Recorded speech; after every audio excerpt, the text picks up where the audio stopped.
ماشین اسمارته و کوچکترین ماشین اروپا است. معمولا از این ماشین توی اروپا برای رفت و آمدهای توی شهری مثلا چه میدونم مسافت‌های کوچیک و اینجور چیزا استفاده میکنن چون که سایزش خیلی کوچیکه. حالا ما قراره که با این ماشین 24 ساعت کمپ کنیم و حتی شبم قراره که من توی این ماشین بخوابم. خب عمو مهران تو چه جوری واقعا میخوای تو این همچین ماشین کوچیکی کمپ کنی؟ بابا اصلا نمیشه مهران. این که اصلا کاری نداره. من خودم هم نمیدونم چطوری. و قوانین این چالش چیه؟ قوانین این چالش 24 ساعت توی ماشین هست ولی من اجازه دارم پیاده بشم چون که اگه پیاده نشم واقعا نمیشه. حتی تختم میخوام درست کنم باید بتونم که پیاده بشم. و بریم و توی ماشین رو نشون بدیم. پوری من شرط میبندم تو به زور توی ماشین جا میشی. نه بابا خیلی کوچیکه. خیلی کوچیکه پوریا. خیلی کوچیکه. تو به زور اینجا جا میشی. ببین من میشینم اینجوریه. نگاه کن من میشینم ماشین اینجوریه. یعنی الان فرمون دقیقاً رو پای منه با اینکه صندلی تا آخرین حد نگاه کنید الان تا آخرین حد عقبه. حالا سوال اینه که من چطوری تو این ماشین بخوابم؟ اگه بخوام پشت فرمون بخوابم این صندلی دیگه نمیخوابه. میتونم صندلی بیارم نزدیک وایس کجاست؟ اینه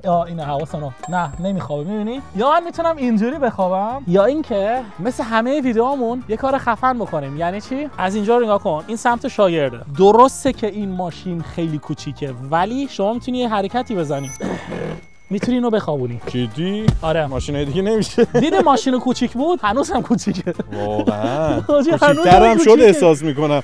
من چیزی بخوام. اوکی بریم صندوق عقب باز کنیم. البته صندوق عقب نباید اسمش بذاره شیشه عقب. صندوق عقبش دو قسمت است. یه شیشه است میاد بالا و یه دونه اینه. این خیلی خفنه. تازه این پیشرفته اسمارت‌های دیگه این نشونم نمیاد پایین. آره. و این تجهیزات منه بچه‌ها. دمپایی تو هر کمپی لازمه. اصلا کمپ بدون دمپایی نمیشه. اینا همش تجهیزات منه. نگاه کن اینا رو میتونم بذارم اینجا. اینو میتونم بیارم سمت چپ‌تر. اینو بعد باز کنیم. این شارژر ماشینه. راستی برقی ماشین برقیه. آره. یه بدی که داره مثل ماشین خودم نیست. این اسباب بازیه در برابر ماشین تو. آفرین. این یه اسباب بازی واقعیه و شب که میخوام توش بخوابم تا صبح من بخاری رو نمیتونم روشن کنم. خیلی بد پتو دارم. ماشین خودم میذارم 20 درجه راحت تا صبح میخوام. کار داری میکنی؟ آجی یه قلاب اینو بعد در بیارم. که این گوشه یه دونه قلابه بچه‌ها. این اگه در بیارم کیفم در میاد. راحت میشه. اوکی. یس. اوکی بچه‌ها این کابل شارژشه میذاریمش این گوشه. اما پوری الان اگه بخوایم نگاه کنیم ما اینجا یه دونه تخت داریم. سوال اینه که اینو من شب بتونم ببندم دیگه که باد سرد نیاد. خیلی تنگ میشه مهران. بذار تست کنیم. بچه‌ها باید بخوابن. بذار تست کنیم. چطوری برم تو؟ سواله برام. از پشت برو. از پشت؟ آره بیا. من از جلو دوست دارم. بذار از جلو برم. نرو خب بابا صندلی فشار میاد. نه اوکی نگاه کن. یا خدا. مهران نشکنه.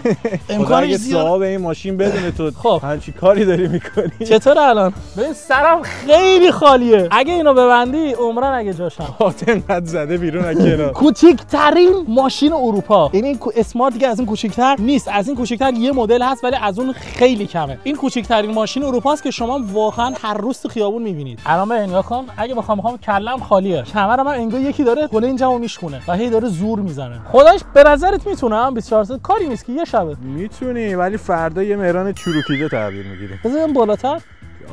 میتونم بیام بالاتر؟ امکان داره بشکنه یا خدا. نگاه کن اینجوری ولی کمرم وای خیلی کمرم درده. اینجا تخته میخواد.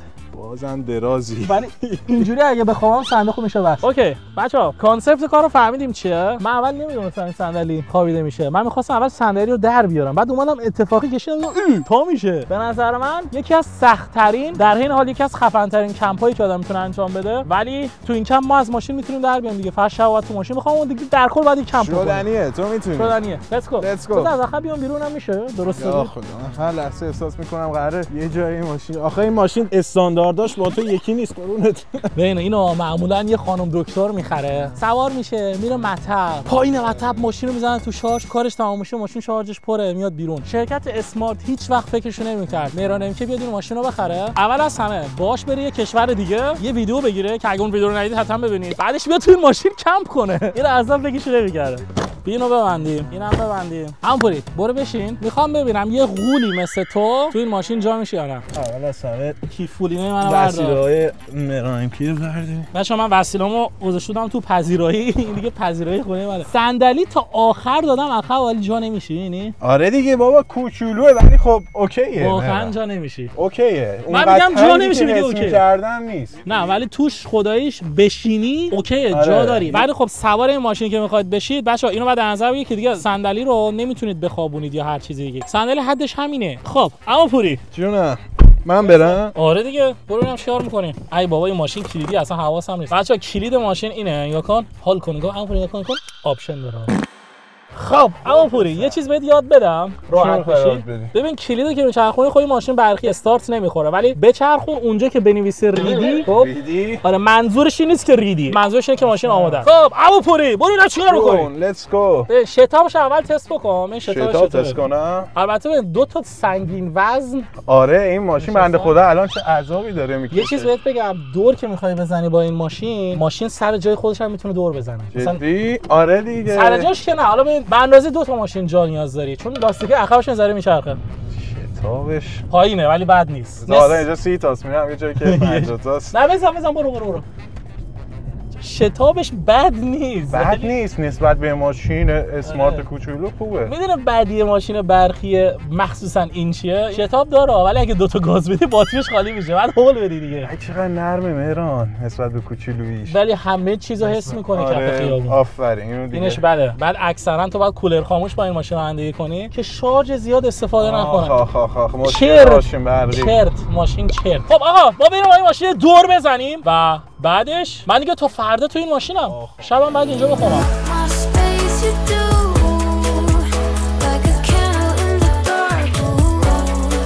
خب آقا خودتون ببینید بچه‌ها ماشین تو پارکینگ چه قشنگ جا میشه. الان اگه ماشین خودم بود به زور می‌خواستیم بیام بیرون از توی ماشین. خیلی باریکه بچه‌ها، ارزش خیلی کمه. آره خیلی راحت کوچولو گوگلی مگولی میره جا تمام. ولی یه بدی داره ببین چیه؟ مثلا یکی بخواد اینجا پارک کنه، بچه‌ها نگاه کنید از این ور که میاد مثلا احساس میکنه که اینجا خالیه، بعد مثلا میگه آخ جون جا پارک بعد میره اونجا میونه یه ضد حاله ها. اینقدر خود من داداش ماشینم اونجاست، همون پشت هم رو خواهرشه. خواهرش واسه نه سفید داداشن دیگه. آقا ما اومدیم اینجا یه ذره خرید کنیم، منم خوراکی نیاز دارم برای کمپ امشب. خریدمون رو که کردیم بریم پوریا رو برسونیم، یه دوست پوریا رو برسونیم. آره بچه‌ها بریم ذره خرید کنیم و بعد بریم برای کمپمون. لیتس گو.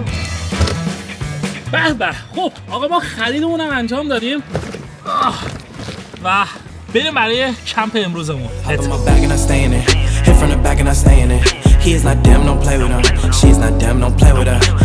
خب آقا ما برگشتیم، پوریا رو رسوندیم سمت ماشین خودش و نگاه کنید بچه‌ها ما کلی پتو بالشت و تجهیزات برای امروز هم آوردیم و پتو کلفت هم آوردم، چون که میگم ماشین شب بخوریشو نمیشه روشن گذاشت تا صبح و کلی تجهیزات آوردیم. پوری تو من الان ترکم می‌کنی نه؟ رفیق پایه نبودی تو ماشین بخوابی. ببین اگه جا می‌شدیم باهات میومدم. الان تست می‌کنم اگه شد بعد بیای. بذار تست کنم.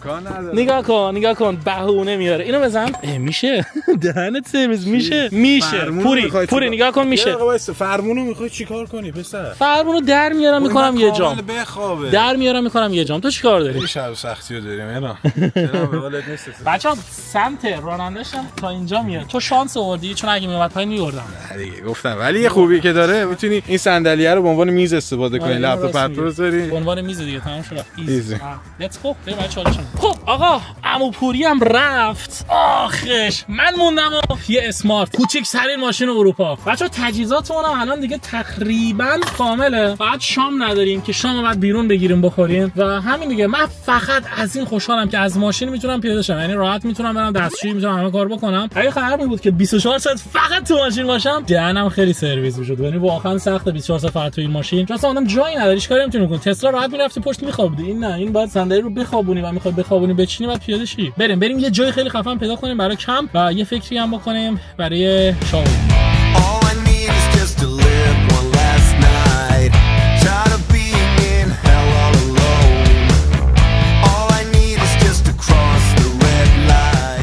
آقا یکی که بخواد کمپ بکنه، حالا چه تو ماشین چه تو کشتی چه تو چادر، کجا میاد جنگل. و واسه همین من تصمیم گرفتم امروز رو توی پارکینگ ورودی یه جنگل بگذرونم و الان داریم کم کم میرسیم به اونجا. هوام خدا رو شکر هنوز تاریک نشده و بریم تا هوا تاریک نشده یه ذره از وقتمون استفاده بکنیم. تختمو من بعد درست بکنم با این بالشت چیزایی که آوردم، همه رو بعد بچینم و آماده بشم برای امروز بعد تو این ماشین تا جایی که میتونم به خودم خوش بگذرونم. تنها چیزی که من همراه خودم نیاوردم و کاش میآوردم لپتاپ بود. کاش لپتاپمو میآوردم، خیلی حال میداد تو ماشین. ولی خب فدا سرتون، بجاش گوشی داریم، بجاش کلی چیزای دیگه داریم. خب آقا بریم ماشین رو پارک بکنیم. دیگه رسیدیم. یه دنده عقب و تمام. ایزی. آقا خودتون ببینید دقیقاً بغل جنگل، این ورودی جنگل اینجا یه پارکینگه و جای خیلی خفنیه. سطل آشغال داریم به علاوه دستشویی. الان هوا یه ذره داره سرد میشه کم کم. الان بهترین کار اینه که من اول از همه جا خوابمو اوکی کنم، کاپشنمو درارم، تنم کنم. جا خواب من دقیقاً اینجا سینه، بعد صندلی رو بخوابونم، بالشتا رو بخوابونم، قشنگ تختم بعد آماده باشه. و نگاه کنید بچه‌ها یه عنکبوت اینجاست. ببین عجب موقع من تو رو دیدم، چون که الان تو جنگل اینجا خونه خودته دیگه. یه بچه عنکبوت بود، بچه‌ها آویزون شده بود از ده، انداختمش پایین. الان بره تو این جنگل برای خودش اشغال کنه. خب آقا اینم از خوردنیای امروزمون. بچه‌ها ما اینا رو حل بزنیم رو زمین و تختمون رو اوکی کنیم. و برای درست کردن تختمون به یک دستی هم میشه. اینجا دیگه بعد با اون یکی دستم خم کنم. اوکی صندلی رو که خوابوندیم، حالا ایده من اینه که ببینید بچه‌ها من کلی بالشت آوردم. این بالشت همه رو میخوام اینجا اینجوری بچینم، جوری که حالا پایینم نیفته، که اگه نیاز شد بتونم سرمم اینجا بذارم. و نگاه کن اینجام پر از بالشت بعد بذارم یه جوری که این فرو رفتگی که اینجا هست، این دست اندازی که اینجا هست، اینو بعد با بالشت پرش بکنم و اینجوری خفن‌تر هم هست. دلیلش اینه که آدم احساس راحت بودن بهش دست، احساس میکنه خونه خودشه. بالشت همیشه خوبه. خب آقا ما هم کم کم تموم شدیم و بچه‌ها اول اصلا در اینجا شروع کنیم. بچه‌ها اینجا ما کلی خوراکی و نوشیدنی داریم که ما همه رو میذاریم این گوشه. بچه‌ها اینجا تختمونه، کلی بالش زیرشه، می‌بینید. یه پتو اینجا داریم، یه پتو هم اینجا داریم که به عنوان ملافه استفاده کردم و یه پتو هم داریم که اینجا قبل از اینکه بخوابم پتو رو میذارم رو خودم و راحت میخوام. این درم که اصلا بسته میشه. اینم یه جورایی میزمونه که من الان میتونم ازش استفاده کنم. اینم انباریمونه یه جورایی. مثلا آقا اینجا گذاشتم تجهیزات دوربین به علاوه دمپایی. خب میتونم الان دمپاییمو پام بکنم خیلی راحت برای خودم اینجا بیام چایمو بخورم. خب آقا بریم برای تست راحتی که راحت میشه رفت داخل یا نه، که فکر نکنم کار سختی باشه. یه زانو به اینجا. اوکی اینجا رو میگیری و به همین آسونی میری داخل. البته خب زیاد آسون نیست مثل خونه خود آدم، ولی خب اینجام خونه خود آدم نیست. بذار یه ذره بیام پایین‌تر. اینجا چون اینجا خوبه بچه، اینجا خدایش خیلی خوبه. اینجوری اصلا فکرش نمی‌کردم یک روز یه اسمارت هم بخوام بیام و کمپ کنم. و آقا ویو رو ببینید، حالا پشت سر رو ول کن، این جلو اصلا چی از این بهتر. نگاه کن این از پای من. بعد پاهام اگه دیدم خیلی سرد شد میپیچونمش تو این پتویی که اینجا هست و یه پتو دیگه هم هست که میاد رو پاهام دیگه، ولی هوا در اون حد سرد نیست. بچه سقف ماشینم شیشه‌ایه و ما حتی میتونیم آسمون هم ببینیم. یعنی بالا سرمون الان درخته ولی اینجا آسمون هم مشخص میشه. شب خیلی راحت میتونیم ستاره ها رو ببینیم تو این ماشین، تو این حالت کمپ کنیم و بخوابیم. There's a new day that will come again tomorrow. There's a new day to wash away the pain. There's a new day. خب آقا ما صندلیمون هم اینجا گذاشتیم، صندلی کمپمونا، و دیرتون نخواد بچه‌ها شبم روشن کردیم که رمانتیک بشه و برای خودم دارم چایی میخورم. به چای خوشمزه با بیسکویت. اینجا مثلا در از یه پارکینگه، ولی خب چون که پاییزه همه این برگای درخت‌ها ریخته رو زمین و اصلا دیگه شبیه پارکینگ نیست. احساس می‌کنم وسط جنگلم. کم کم هوام داره تاریک میشه. من یه ذره می‌خوام استراحت بکنم، تو یوتیوب شاید 2 تا فیلم ببینم و بعدش بعد بریم یه جا شام بگیریم و بعدش هم میخوابیم تو ماشین. لیتس گو. آقا هوام یه ذره تاریک شد و یه مشکلی که من دارم اینه که نگاه کنید، من خواستم بیام داخل ماشین بشینم، دستمو زخم کردم. نمیدونم به کجا خورد. به این پلاستیک منسکه این پایین خورد، دستم زخم شد و یه ذره هوام سرد شد دقیقاً بخواید. واسه همین اومدم داخل یه ذره دراز بکشم چون که هنوز گشنم نیست که برم شام بگیرم. ای جانم نگاه کنید بچه‌ها اینم بسته میشه. یعنی اگه صبح آفتاب اذیتم کرد میتونم خیلی راحت اینم ببندم. ولی بچه‌ها خدایش به این کمپری که من از این ماشین ساختم از یک تا چند میدید. خدایش تو کامنت برام بنویسید. خب آقا الان ساعت 7 شبه و من یه ذره این بغل استراحت کردم، ولی خب الان اومدم صندوق‌هامو بستم، وسیلا رو گذاشتم تو ماشین و بچه‌ها یه ذره گشتم داره میشه. بریم یه جا شام بگیریم چون که ما الان اینجا وسط جنگلیم و اگه آخر شب خیلی گشتم بشه دیگه مغازه‌ام بسته است و دیگه نمیتونیم بریم چیزی بگیریم. بریم شام بگیریم، شامو بزنیم بعدا بعد بیام اینجا برم زیر پتو و بخوابیم تا صبح. Newly awake, tired and lazy, the cute sounds you make while sipping your coffee. خب آقا بعد از یک رانندگی طولانی مدت ما اومدیم تقریبا مرکز شهر برلین. گفتیم که اینجا بریم شاممون رو بگیریم. اینجا بچا جا پارک نبوده. این ماشین رو کجا زدم؟ اینجا دستگاه شارژ ماشین برقی، این لگن هم که برقیه، همینجا بذاریمش بریم یه شام خوشمزه بزنیم ببرن. وای اگه از ماشین نمیتونستم پیاده شم الان مجبور بودم برم KFC یا مکدونالدز. ولی خدا رو شکر میتونم پیاده بشم. خب آقا اینم از شام امشب ما. یه دونه دونر بذاریم ببرن و یه دونه دوغ. یا Osmo, willst du sehen? Das ist eine neue Kamera. Das ist Osmo Pocket 3. Das ist. Drück mal hier dreimal auf deine Richtung und dreimal hintereinander drücken. آقا دارم بهش یاد میدم با این دوربین. آقا از دوربین ما خوشش بعد دوربین رو بهش بدم و دوربین بازی کنه. خب منتظر باشیم بچه‌ها شاممون رو بزنیم ببرن. دارم از گوشه میرم. Jawohl, danke schön. Ja, mach's gut. Jawohl, ciao ciao. به آقا اینم از شام امشب ما. دم یارو گرم. این چیه تو دستت؟ گفتم دوربینه. من فکر کردم یکی آقا فیلم نگی از اینجا ممنون. ولی دوربینو ازم گرفته، از من داره فیلم میگیره با این بازی میکنه. ای بابا. خب آقا اینم از شام ما. بالاخره تایم این شد که ما شاممون هم بخوریم. و اینجام که من این شامو گرفتم، کباب ترکی بچا خیلی جای باحالیه. خیلی جای خفنیه. اصلا نون همه چیزش مخصوصه.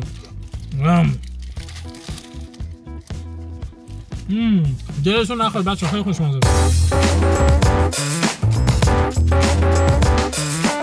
خب آقا ما شاممون هم خوردیم، بریم یه ذره تو شهر بگردیم و بعدش بریم کم کم دوباره یه جا پیدا کنیم برای خواب، چیل کنیم و یه ذره استراحت کنیم.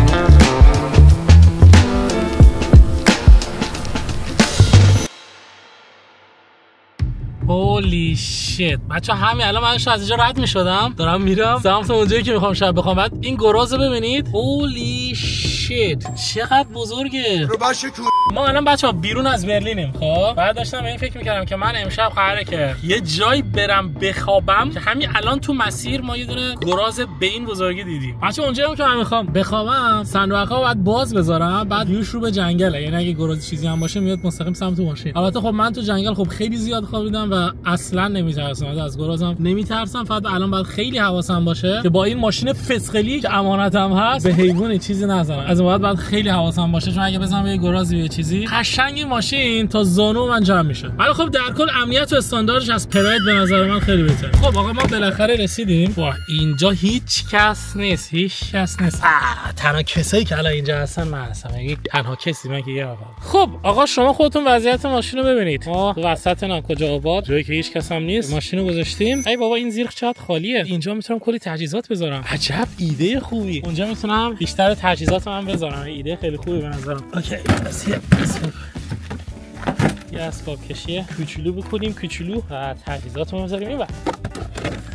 الان خیلی بهتر شد بچا، نظم باید همه جا باشه. بچا هوام یه ذره داره سرد میشه. ایده‌ای که به ذهن من زد این بود که اول از همه من یه تست بکنم وقتی که صندوق عقب بسته است بخوابم. یعنی الان صندوق عقب ماشین بسته است، خودتون ببینید ما الان دقیقاً اینجا فقط این قد جا داریم. بعد میتونم حالا یا زانومو جمع کنم یا اینکه پاهامو کج کنم، کج بخوابم که پاهم بره اون گوشه. دلیلش هم اینه که شب مثلا در ماشین بسته باشه، دزدی چیزی نیاد، چون که واقعا اینجا هیچ کس نیست. و الان اگه یه دزد بیاد به اندازه 10,000 یورو من دوربین تو ماشین دارم. و به غیر از اون هوا یه ذره سرد میشه، بخاری هم که نداریم. بعد اگه عایق باشه ماشین میتونم با گرمای دمای بدنم داخل ماشین ذره گرم‌تر کنم. خب تست اولیه آقا، ما اینجا این قد جا داریم و کمر منم اینجوریه، یعنی من کلم دقیقاً داره میاد تا این گوشه. یه ذره من باید این بالشت رو جابجا کنم و بعدش اینجوری عالی میشه. ولی در کل اونجوری که شما فکر میکنید اصلا راحت نیستم. اگه صندوق‌ها و باستونا پوشین که خیلی راحت و صاف میتونم برای خودم بخوابم. میتونم بیام یه ذره پایین‌تر جوری که کلم حالا اینجا باشه و پامم از اینجا دراز کنم و بذارم بیرون دیگه. خب بچا اینم بهتون میگم که من اینجوری میتونم بخوابم. یا کنید یه جوری پامو جمع کردم به این صورت و اینجوری میتونم بخوابم. خیلی هم راحتم، مخصوصا اینجا خیلی راحته.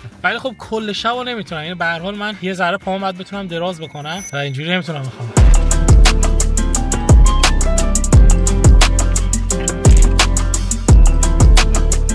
باشه الان ساعت 12:01 شبه، هوام خیلی تاریکه. من یه لحظه چرت رفتم، یعنی اینقدر خستم که اگه من اینجا کف زمینم میخوام خوابم میبره. و بچه‌ها من پاهامم قشنگ دراز کردم، نگاه کنید پاهام قشنگ گذاشتم تو اون گوشه و زانوام اصلا تا الان درد نگرفته. یعنی پاهامو راحت میتونم تا بالای بالا دراز کنم و مشکل خاصی ندارم. تازه کله‌ام میتونم بیارم بالاتر. اگه آدم میخواد دائما توی ماشین کمپ کنه، مثلا میتونه یه تخته یه چیزی اینجا بسازه از رو داشبورد تا اون پایین که مثلا صاف باشه. بعد اون وقت مثلا منم میتونم برم بالاتر بخوابم و صاف هیچ مشکلی هم ندارم.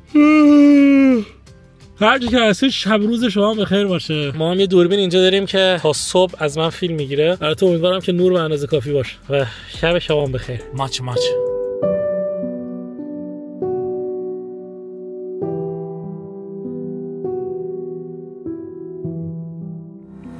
الان نصف شبه، من تازه از خواب بلند شدم، ولی ببینید یه گله گراز اینجان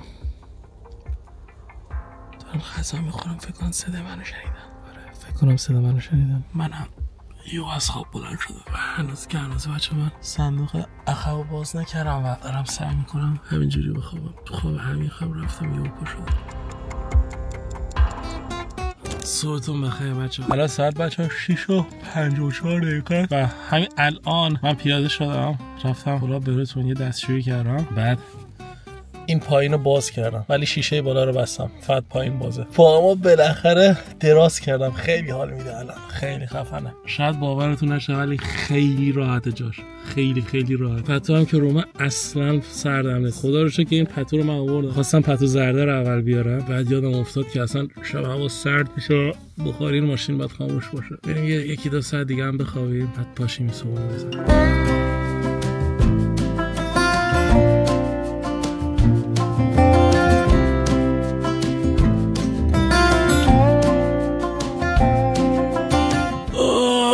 صبح بخیر بچه. ساعت بچه 10 خورده صبح. من تا الان خوابیدم. خداییش بخوام بگم خیلی خوب خوابیدم. هوا در اون حد سرد نبود، نیاز به بخاری نبود، این پتو گرمم کرد، بعد جامم بد نبود، راحت بود. ساعت 6-7 صبح قبل از اینکه منو صندوقمو بخوام باز کنم یه ذره اذیت شدم ولی بعدش اوکی بود. خودتون هم ببینید پای من تا اینجا الان بیرونه. بالا سرمون هم ببینید بچه، کل ماشین بخار کرده به خاطر اینکه من تو ماشین بودم. کلی هم برگ افتاده رو ماشین. صبحتون بخیر. شاید باورتون نشه ولی من دیشب تو این فسخلی خوابیدم. بچه گرازام دقیقاً ما همینجا دیدیم و قشنگ معلومه. نکنید زمینو چطوری کندن، دنبال غذا و چه میدونم آتشخال گشتن تو زمین. باورم نمیشه من تقریبا 6-7 ساعت، حتی اینم بسته بوده، 6-7 ساعت بچه‌ها من اینجوری خوابیدم. این ماشین کوچکترین ماشین اروپا است و این چالش هم تونستیم انجام بدیم. حتما توی کامنت ها بنویسید که چالش بعدی چی باشه.